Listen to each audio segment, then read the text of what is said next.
नमस्कार दोस्तों इस वीडियो में हम बात करेंगे LeetCode की जो प्रॉब्लम नंबर 16 है थ्री सम क्लोजेस्ट की। तो सबसे पहले समझ लेते हैं कि इस प्रॉब्लम में हमें करना क्या है। यहाँ पर हमें एक एरे गिवन होगा और एक टारगेट गिवन होगा और इस एरे में हमें ऐसे 3 नंबर ढूंढने हैं जिनका जो सम हो वो हमारे टारगेट के क्लोजेस्ट होगा। तो हमें वो जो सम है वो हमें रिटर्न करना है। अब देखिए यहाँ पर हम क्लोजेस्ट कैसे पता करेंगे। मान लीजिए कि हमारे पास टारगेट आ गया 1 और हमारे पास 2 नंबर हैं, एक तो है -1 और दूसरा है 4। ठीक है, यानी कि एक बार हमने जब 3 नंबर का सम किया तो हमारे पास -4 आया। अब क्योंकि यहाँ पर पॉजिटिव निगेटिव नंबर दोनों हैं तो हमारा सम पॉजिटिव निगेटिव दोनों आ सकता है। ठीक है, और एक बार हमने सम किया तो आया 4। तो अब यहाँ पर हमें पता ये करना है कि 1 के क्लोजेस्ट कौन सा है। तो हम क्लोजेस्ट पता करने के लिए क्या करेंगे, जो हमारा टारगेट है इसको हम माइनस कर देंगे सम में से, या फिर आप सम को टारगेट में से भी माइनस कर सकते हैं। तो यहाँ पर डिफरेंस पता चल जाएगा। जैसे यहाँ पर अगर हम करें 1 माइनस 1, ठीक है, तो और उसके बाद में हम इसका मॉड ले लेंगे, क्योंकि जो डिफरेंस होगा वो नेगेटिव भी हो सकता है, लेकिन नेगेटिव डिफरेंस भी डिफरेंस सही बताएगा, बस हमें इसका मॉड लेना पड़ेगा। ठीक है, तो अगर हम इसका डिफरेंस करें तो यहाँ पर आएगा डिफरेंस 2, और अगर हम 4 को इससे माइनस करें अपने टारगेट से, या फिर इसमें से ये माइनस करें, तो यहाँ पर जो डिफरेंस आएगा वो 3 आएगा। ठीक है, तो यहाँ पर देखिए जो 1 का डिफरेंस था, ये टारगेट के साथ में जो 1 का डिफरेंस था ये कम है, और जो 4 का डिफरेंस था टारगेट के साथ में वो ज़्यादा है। यानी कि जो हमारा -1 है ये 1 के ज़्यादा क्लोजेस्ट है। तो इस केस में जो हमारा आंसर होगा वो -1 होगा। तो इस तरीके से हम क्लोजेस्ट को पता कर लेंगे। अब देखिए यहाँ पर हमें करना क्या है, हमें हर एक पॉसिबल 3 नंबर्स का सम निकालना है, और जिस सम का टारगेट के साथ में डिफरेंस सबसे कम होगा उस सम को हमें रिटर्न करना है। यानी कि ये जो सम होगा ये टारगेट के सबसे ज़्यादा क्लोजेस्ट होगा। ठीक है, अब यहाँ पर हमें सभी 3 नंबर का कॉम्बिनेशन निकालना है। तो एक तो हम यहाँ पर ब्रूट फोर्स अप्रोच अप्लाई कर सकते हैं, जैसे हमारा बबल सॉर्ट वर्क करता था। देखिए यहाँ पर हमने ब्रूट फोर्स अप्रोच को लिख रखा है। ठीक है, ये आप सभी लोगों को आराम से समझ में आ जाएगा। तो यहाँ पर हम क्या करेंगे, यहाँ पर 3 लूप हमने चलाए हैं i j k के, और यहाँ पर हमने सम किया है सबसे पहले। तो nums of i, nums of j और नम्स ऑफ k, हमने 3 का सम किया। फिर हमने क्या किया, डिफरेंस निकाला है। हमने क्या किया, टारगेट से सम को माइनस कर दिया और यहाँ पर डिफरेंस निकल आया।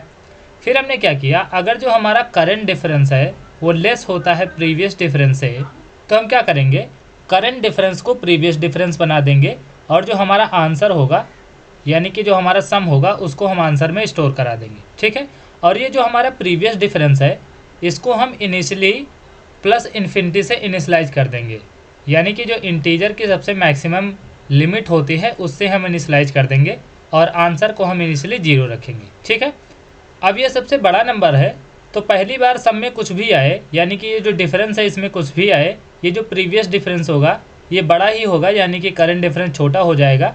तो हम क्या करेंगे, करंट डिफरेंस को प्रीवियस डिफरेंस बना देंगे। ठीक है, उसके बाद में जब भी जो हमारा करंट डिफरेंस है वो कम होगा, यानी कि जो हमारा सम आया है वो टारगेट के और ज़्यादा क्लोजेस्ट है, तो हम क्या करेंगे, जो आंसर होगा उसको अपडेट करेंगे, यानी कि जो सम होगा उसको हम आंसर में सेव करा लेंगे और करंट डिफरेंस को प्रीवियस डिफरेंस बना देंगे। ठीक है, इस तरीके से अगर आप कोडिंग करते हैं तो ये आपका ब्रूट फोर्स अप्रोच होगा और आपका आंसर सही आएगा। लेकिन अगर आप यहाँ पर इसे सबमिट करेंगे तो टाइम लिमिट एक्सीड होने की वजह से यहाँ पर टेस्ट केस फेल हो जाएंगे और आपका जो कोड होगा वो सबमिट नहीं होगा, यानी कि एक्सेप्टेड नहीं होगा। ठीक है, अब अगर यहाँ पर हम इसको रन करके दिखाएं तो देखिए आपको आंसर सही मिलेगा। देखिए रन हो रहा है और आंसर सही मिल रहा है। अगर हम इसे सबमिट करें तो सारे टेस्ट केस पास होंगे, लेकिन टाइम लिमिट एक्सीड होने की वजह से हमारा कोड एक्सेप्टेड नहीं होगा। ठीक है, यहाँ पर देखिए इतने टेस्ट केस पास हुए हैं और कुछ टेस्ट केस फेल हुए हैं क्योंकि टाइम लिमिट एक्सीड हो गई है। ठीक है, तो अब हम उस तरीके को कोड करेंगे। अब क्योंकि यहाँ पर देखिए ये 3 लेस्टर लूप लगे हुए हैं, तो यहाँ पर जो कॉम्प्लेक्सिटी आ रही है वो ऑर्डर ऑफ n³ की आ रही है। तो अब हम उस तरीके को कोड करेंगे जिसमें जो कॉम्प्लेक्सिटी होगी वो ऑर्डर ऑफ n³ से कम आएगी। ठीक है, तो चलिए उस तरीके को हम आपको कोड करके दिखाते हैं। अब देखिए वो तरीका हम कोड करें जिसकी जो कॉम्प्लेक्सिटी है वो ऑर्डर ऑफ n² है, उससे पहले हम प्रोसीजर को समझ लेते हैं। मान लीजिए कि हमारे पास एक एरे है जो कि पहले से सॉर्टेड है, मान लीजिए कि ये हमारे पास एरे है, ये पहले से सॉर्टेड है, ठीक है। और इस एरे में हमें क्या करना है, 2 नंबर का क्लोजेस्ट जो है वो ढूंढना है। यानी कि 2 नंबर को अगर हम सम करें तो हमारे टारगेट के जो क्लोजेस्ट हो उसको हमें ढूंढना है, ठीक है। और यहाँ पर मान लीजिए कि टारगेट हमारा टी है, ठीक। हम मान लेते हैं कि अभी हमारे पास 3 नंबर का सम नहीं, हमें केवल 2 नंबर का सम करके क्लोजेस्ट निकालना है, ठीक है। तो हम क्या करें कि अगर यहाँ पर सेम प्रोसीजर अप्लाई करें जो इससे पहले हमने किया है, यानी कि 2 नेस्टेड लूप लगाएं, एक लूप के अंदर दूसरा लूप लगाएं, तो क्या होगा कि यहाँ पर जो कॉम्प्लेक्सिटी होगी वो ऑर्डर ऑफ n स्क्वायर ही आएगी। उसके बाद में जब हम इसमें 3 नंबर के लिए अप्लाई करेंगे तो फिर से हमारी जो कॉम्प्लेक्सिटी होगी वो ऑर्डर ऑफ n क्यूब की आएगी। यानी कि हम पहले वाला तरीका यहाँ पर अप्लाई नहीं कर सकते हैं। तो यहाँ पर हम कुछ दूसरा ट्राई करते हैं, इसको मैं इरेज कर देता हूँ। अब यहाँ पर हम क्या करते हैं, मान लीजिए कि हमारा एक आई पॉइंटर है जो शुरू से शुरू हो रहा है और हमने क्या किया, एक जे पॉइंटर को लास्ट पर सेट कर दिया, ठीक है। अब क्योंकि हमें इस टारगेट के क्लोजेस्ट नंबर ढूंढना है तो हम मान लेते हैं कि हमारा जो टारगेट है वो टी ही है। उसके बाद में हम क्या करेंगे, आई जे इंडेक्स पर जो भी वैल्यू है उसका सम निकालेंगे।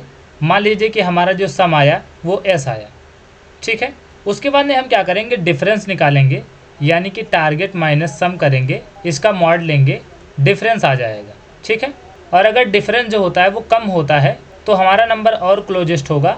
और हम क्या करेंगे, प्रीवियस डिफरेंस में करंट डिफरेंस को इनिशलाइज कर देंगे और जो हमारा आंसर होगा उसमें सम को स्टोर कर देंगे।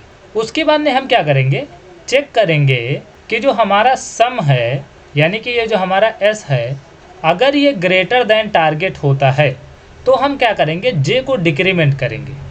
अब यहाँ पर इस पॉइंट को आप बड़े ध्यान से सुनिए, क्योंकि जो हमारा सम है वो टारगेट से बड़ा है और जो हमारा एरे है वो सॉर्टेड है।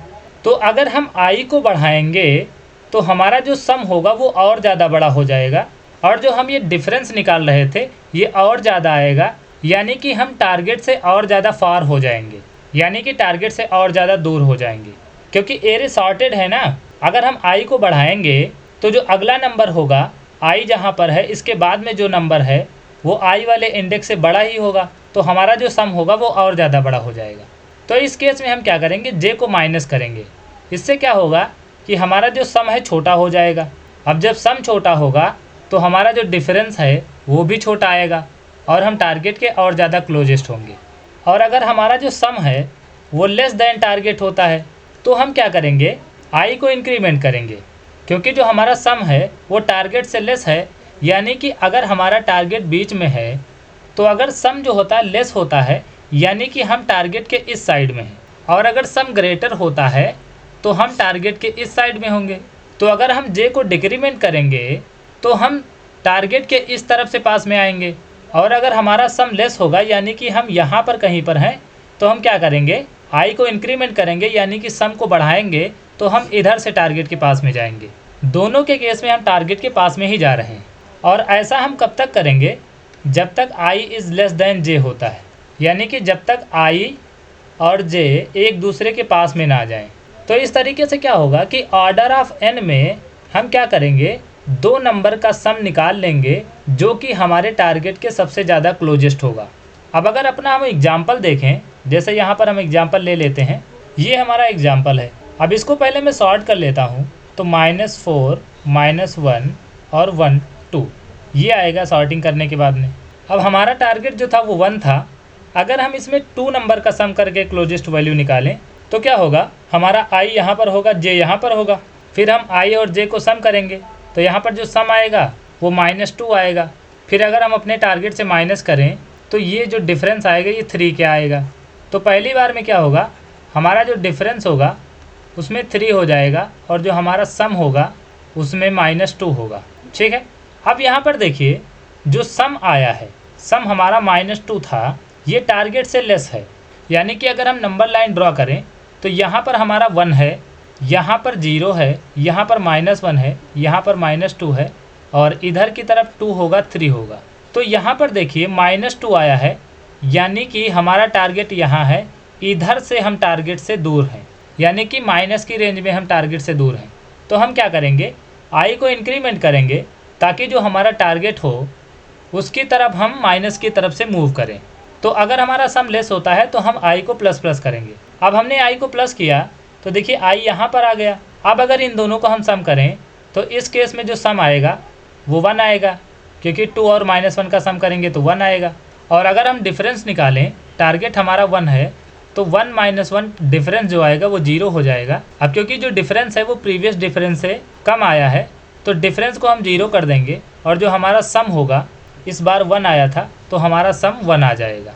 ठीक है, हमारा सम 1 आ जाएगा। उसके बाद में इस बार जो सम आया है वो 1 आया है। अब अगर हम यहाँ पर चेक करेंगे सम इज ग्रेटर देन टारगेट, तो यहाँ पर ग्रेटर देन टारगेट तो नहीं होगा और ये लेस देन टारगेट भी नहीं है, लेकिन क्योंकि यहाँ पर 2 ही केस हम लगाएंगे, ग्रेटर देन टारगेट में हम क्या करेंगे, जे को माइनस माइनस करेंगे और लेस देन टारगेट में हम आई को प्लस प्लस करेंगे। तो मान लीजिए कि इस बार आप कुछ भी कर सकते हैं। तो यहाँ पर मान लीजिए कि हमने जे को माइनस माइनस कर दिया, जे माइनस माइनस हो गया, फिर हमने आई और जे पर जो वैल्यू है इनको सम किया, तो इस बार हमारा सम जो है 0 आया। अब अगर हम इसको अपने टारगेट से माइनस करें तो 0 - 1 यहाँ पर आएगा 1। ये जो 1 आया है ये हमारे डिफरेंस से कम नहीं है, ये ज़्यादा आया है। तो हम क्या करेंगे, डिफरेंस को अपडेट नहीं करेंगे और सम को भी अपडेट नहीं करेंगे। और इस बार अगर हम देखें तो आई जे में से कोई भी बढ़ेगा तो आई और जे आपस में बराबर हो जाएंगे, तो ये जो लूप होगा ये एंड हो जाएगा। यानी कि जो हमारी कंडीशन होगी while I is less than J, ये कंडीशन फेल हो जाएगी। और यहाँ पर देखिए हमने जो सम ढूंढा है वो 1 ढूंढा है, ये हमारे टारगेट के सबसे ज़्यादा क्लोजेस्ट है, क्योंकि 1 जो है वो 1 के सबसे ज़्यादा क्लोजेस्ट होता है, क्योंकि 1 1 पर ही होता है। तो इस तरीके का प्रोसीजर अगर हम अप्लाई करते हैं तो हम ऑर्डर ऑफ n में 2 नंबर का सम करके क्लोजेस्ट वैल्यू ढूंढ लेंगे। अब देखिए यही प्रोसीजर अगर हम 3 नंबर का क्लोजेस्ट ढूंढने के लिए अप्लाई करें तो किस तरीके से अप्लाई कर सकते हैं। मान लीजिए कि हमारे पास एरे वही है -4 1 1 2। सबसे पहले तो इसे हमें सॉर्ट कर लेना है। उसके बाद में हम क्या करें, पहले एक नंबर को हम फिक्स कर देते हैं और बाकी बचा हुआ जो रिमेनिंग एरे है उसमें ये जो प्रोसीजर अभी हमने आपको बताया है इसको हम अप्लाई कर देते हैं। तो क्या होगा, इतने में जो 2 नंबर का क्लोजेस्ट होगा वो ऑर्डर ऑफ n में मिल जाएगा। ठीक है, और ये जो नंबर हमने सेलेक्ट किया है इसको मिला के हम 3 नंबर का क्लोजेस्ट निकालेंगे। तो क्या होगा कि अगर इस नंबर को मिला के ये जो हमने क्लोजेस्ट निकाला है 2 नंबर का, इन सबको मिला के अगर जो हमारा क्लोजेस्ट होता है वो सही होता है तब तो ठीक है, नहीं तो क्या होगा कि इस नंबर को मिला के हमारा क्लोजेस्ट नहीं मिलेगा, क्योंकि यहाँ पर इतने में जो हम 2 नंबर का क्लोजेस्ट ढूंढ रहे हैं ये तो गारंटी है कि यहाँ से जो क्लोजेस्ट मिल रहा है वो 2 नंबर का क्लोजेस्ट ही होता है, उससे ज़्यादा क्लोजेस्ट वैल्यू हमें नहीं मिलेगी। यानी कि जो गड़बड़ है वो हमारा ये नंबर गड़बड़ है। तो हम क्या करेंगे, इस नंबर को बदल देंगे और इसको फर्स्ट एलिमेंट मान लेंगे। बाकी जो बचा हुआ रिमेनिंग एरे है इसमें हम क्या करेंगे, 2 नंबर का क्लोजेस्ट ढूंढेंगे। ठीक है, और फिर इसके साथ में ऐड करेंगे तब हम और ज़्यादा क्लोजेस्ट ढूंढेंगे। ऐसे करते करते हम क्या करेंगे, 3 नंबर का क्लोजेस्ट हम ढूंढ लेंगे। ठीक है, तो क्या होगा कि ये जो इतना प्रोसीजर अप्लाई हो रहा है इसमें जो टाइम लग रहा है वो ऑर्डर ऑफ n का लग रहा है, और यहाँ पर जो हम एलिमेंट को सेलेक्ट कर रहे हैं इसमें जो टाइम लगेगा इसमें भी ऑर्डर ऑफ n का लगेगा। और क्योंकि ये सेलेक्ट होगा तो जब भी हम एलिमेंट को सिलेक्ट करेंगे तो बाकी बचे हुए रिमेनिंग एरे में ये जो हमारा प्रोसीजर था इसको हम अप्लाई करेंगे 2 नंबर का क्लोजेस्ट ढूंढने के लिए। तो हर बार मुझे करना होगा जब भी हम एलिमेंट को सिलेक्ट करेंगे, तो उसके अकॉर्डिंग ये भी ऑर्डर ऑफ n का टाइम लेगा। तो order of n into order of n हमारी जो टाइम कॉम्प्लेक्सिटी होगी वो ऑर्डर ऑफ n स्क्वायर आएगी। ठीक है, तो ऑर्डर ऑफ n स्क्वायर की कॉम्प्लेक्सिटी में हम 3 नंबर को सम करके क्लोजेस्ट वैल्यू टारगेट के हम ढूंढ लेंगे। ठीक है, तो इस प्रोसीजर को हम आपको कोड करके दिखाते हैं। आप टेंशन मत लीजिए, हम हर एक लैंग्वेज में आपको इस प्रॉब्लम को कोड करके दिखाएंगे, चाहे वो जावा हो, पाइथन हो या फिर C++ हो। अगर आप कहेंगे कमेंट में तो हम आपको C का भी इसका सोल्यूशन प्रोवाइड कर देंगे। ठीक है, तो चलिए हम लोग इस प्रॉब्लम को कोड करते हैं। अब देखिए हम लीड कोड पर आ गए हैं। सबसे पहले तो ये जो कोड है इसको मैं रिफ़्रेश कर देता हूँ। इसको मैंने रिफ़्रेश कर दिया। अब मैं क्या करता हूँ, सबसे पहले तो मुझे प्रीवियस डिफरेंस जो होगा उसको इनिशियलाइज करना होगा। तो मैं यहाँ पर क्या करता हूँ, प्रीवियस डिफरेंस इक्वल टू कर देता हूँ इंट मैक्स। ठीक है, और जो हमारा आंसर होगा उसको मैं कर देता हूँ 0। ठीक है, अब देखिए हमें क्या करना है, हर एक एलिमेंट को सिलेक्ट करना है। तो उसके लिए तो हमें लूपिंग करनी होगी, i equal to 0, i is less than nums dot size. ठीक है, और i प्लस प्लस। अब देखिए ये जो i होगा इसको हम मान लेंगे पहला नंबर, और जो दूसरा नंबर होगा वो हम इससे अगला वाला नंबर देखेंगे, ठीक है, उसको मानेंगे। क्योंकि यहाँ पर देखिए, जब हम फर्स्ट नंबर को सिलेक्ट करेंगे तो हमारा जो 2 नंबर वाला प्रोसीजर है, यानी कि 2 नंबर का क्लोजेस्ट ढूंढने के लिए जो प्रोसीजर है वो यहाँ से अप्लाई होगा, जिस नंबर को हम सेलेक्ट करेंगे उसके आगे से और लास्ट तक जाएगा, ठीक है। यानी कि जो हमारा सेकेंड वाला नंबर होगा वो यहाँ से होगा, और जो लास्ट वाला नंबर होगा यानी कि जो तीसरा नंबर होगा वो एरे के सबसे लास्ट से शुरू होगा, ठीक है। तो यहाँ पर हम क्या करेंगे, पहला आइटरेटर तो हमारा यही आई हो जाएगा। दूसरा आइटरेटर हम क्या रखते हैं, स्टार्ट रख लेते हैं, मान लीजिए इसको हम शुरू करेंगे i+1 से, ठीक है। और जो हमारा अगला आइटरेटर होगा उसको हम मान लेते हैं एंड, वो जो होगा वो nums डॉट साइज -1 से इनिशलाइज किया जाएगा, यानी कि एरे के सबसे लास्ट से शुरू होगा, ठीक है। फिर हम लूपिंग करेंगे while end is less than, sorry यहाँ पर start is less than end करना चाहिए, ठीक है। Start is less than end, यानी कि स्टार्ट जब तक एंड को क्रॉस नहीं करता है, ठीक है। और यहाँ पर देखिए आइटरेटर का नाम हमने IJ रखा था, ठीक है। इस बार हम क्या कर रहे हैं, आइटरेटर जो है उसको हम स्टार्ट और एंड रख रहे हैं, ठीक है। तो इसमें आप कंफ्यूज मत होना, ठीक है। तो यहाँ पर while start is less than and, तो हम करेंगे क्या, सबसे पहले तो सम निकालेंगे।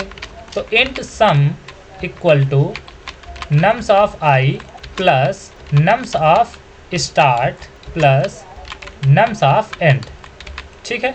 सम हमने निकाल लिया। फिर हम क्या करेंगे, करंट डिफरेंस निकालेंगे। तो current difference equal to absolute हमें लेना है, तो ABS हमने कर दिया। फिर हम क्या करेंगे, सम माइनस टारगेट कर देंगे, ठीक है। ये हमारा डिफरेंस आ गया। अब कंडीशन लगाएंगे if current difference is less then previous difference, ठीक है। अगर ऐसा होता है तो हम क्या करेंगे, प्रीवियस डिफरेंस को यानी कि करंट डिफरेंस को प्रीवियस डिफरेंस बना देंगे, और जो हमारा आंसर होगा सम को उसमें स्टोर कर देंगे, ठीक है। ऐसा करने के बाद हम क्या करेंगे, हम देखेंगे कि हमारा जो सम है वो अगर ग्रेटर दैन टारगेट होता है, तो ग्रेटर दैन टारगेट होता है तो हम क्या करते हैं, हम क्या करेंगे, जो हमारा एंड है उसको माइनस माइनस करेंगे, ठीक है। और एल्स में हम क्या करेंगे, एल्स में हम अपना स्टार्ट को प्लस प्लस करेंगे, ठीक है। तो यहाँ पर देखिए, अगर ग्रेटर दैन जैसे इक्वल ही आ जाता है, तो अगर ग्रेटर दैन के केस में नहीं होगा तो वो जो एल्स होगा उसमें वो लेस दैन के केस में चला जाएगा, ठीक है। और उसमें कोई प्रॉब्लम नहीं होगी अगर इक्वल होगा, क्योंकि हम लोगों ने देखा है, क्योंकि हमारा जो सम था वो टारगेट के इक्वल आ गया था, तो उसमें भी कोई प्रॉब्लम नहीं हुई थी, ठीक है। तो अगर ग्रेटर दैन टारगेट होता है हमारा सम, तो हम एंड को माइनस माइनस करेंगे, अदरवाइज हम क्या करेंगे, स्टार्ट को प्लस प्लस करेंगे, ठीक है। तो इतना प्रोसीजर जब अप्लाई होगा तो हमारा आंसर निकल आएगा, ठीक है। और लास्ट में हम क्या करेंगे, हमारा जो आंसर है उसको रिटर्न कर देंगे, ठीक है। अब देखिए ये हमारा कोड हो गया है, इसको मैं रन करके देखता हूँ, देखते हैं कोई एरर तो नहीं है। अच्छा, यहाँ पर हमने डेटा टाइप नहीं लिखा है, तो यहाँ पर मुझे डेटा टाइप लिख देना चाहिए, ठीक है। तो अब हमने इसको रन किया। अच्छा, यहाँ पर हमने टारगेट की जगह पर T लिख दिया है, तो इसको मैं सही कर देता हूँ, टारगेट कर देता हूँ। अब मैं इसको रन करता हूँ। अच्छा, रॉन्ग आंसर आ रहा है, देखते हैं यहाँ पर क्या दिक्कत है, रॉन्ग आंसर आ रहा है। अब यहाँ पर देखिए गलती क्या हो रही है, हमने सबसे ज़रूरी काम नहीं किया है, हमने इस एरे को सॉर्ट नहीं किया है। तो सबसे पहले हम क्या करते हैं, इस एरे को सॉर्ट करते हैं। तो नम्स डॉट स्टार्ट, अच्छा बेगिन होता है, सॉरी यहाँ पर बेगिन होता है, begin comma nums dot and, ठीक है। अब हमारा एरे सॉर्ट हो जाएगा। अब ये सही रन होना चाहिए। अब मैं इसको रन करता हूँ, देखिए अभी ये एक्सेप्ट हो रहा है, ठीक है। इसको मैं सबमिट करता हूँ, देखते हैं कोई एरर तो नहीं आती है। तो देखिए ये अभी सबमिट हो रहा है, ठीक है। ये सबमिट हो गया, मतलब हमारे कोड में कोई गलती नहीं है, और हमने क्या किया, ऑर्डर ऑफ एन स्क्वायर में हमने इस प्रॉब्लम को सॉल्व कर लिया, ठीक है। अब दोस्तों मैं क्या करता हूँ, मैंने जावा का कोड लिख के रखा हुआ है, उसको मैं आपको शो करके दिखा देता हूँ। तो ये देखिए जावा का कोड है, सारी चीज़ें वैसे ही हैं, बस यहाँ पर जैसे यहाँ पर मैक्स वैल्यू हमने निकाला है इंटीजर डॉट मैक्स वैल्यू करके, और एरे को इस तरीके से सॉर्ट किया जाता है अरेज डॉट सॉर्ट फंक्शन का यूज़ करके, मेथड का यूज़ करके, ठीक है। और यहाँ पर देखिए ABS निकालने के लिए math.abs करना पड़ता है। ठीक है, बाकी सारी चीज़ें वैसे ही हैं, कोई यहाँ पर डिफरेंस नहीं है। ये आपका जावा का कोड हो गया। अब मैं आपको पाइथन का कोड शो करके दिखा देता हूँ। देखिए ये पाइथन का कोड है। ठीक है, सारा लॉजिक सेम है। यहाँ पर देखिए जो मैक्स वैल्यू निकाली जाती है इंटीजर की, वो sys.max इंट करके निकाली जाती है। और एरे को इस तरीके से सॉर्ट किया जाता है, लिस्ट होती है हमारी, उसको इस तरीके से सॉर्ट किया जाता है nums.sort। और यहाँ पर देखिए ABS इस तरीके से निकाला जाता है। ठीक है, बाकी सारी चीज़ें पहले जैसे ही हैं। तो इसको आप अगर सबमिट करेंगे तो आराम से सबमिट हो जाएगा, सारे टेस्ट केस पास होंगे। ठीक है, तो आशा है दोस्तों ये वीडियो आपको पसंद आई होगी और ये प्रोसीजर आपको अच्छा लगा होगा। अगर ये वीडियो आपको पसंद आई है और अगर आप हमारे चैनल पर नए व्यूअर हैं तो प्लीज़ चैनल को सब्सक्राइब कीजिए, वीडियो को लाइक कीजिए। बहुत ही जल्द हाजिर होता हूँ ऐसे ही इंटरेस्टिंग वीडियो के साथ। तब तक के लिए दीजिए मुझे इजाज़त। धन्यवाद।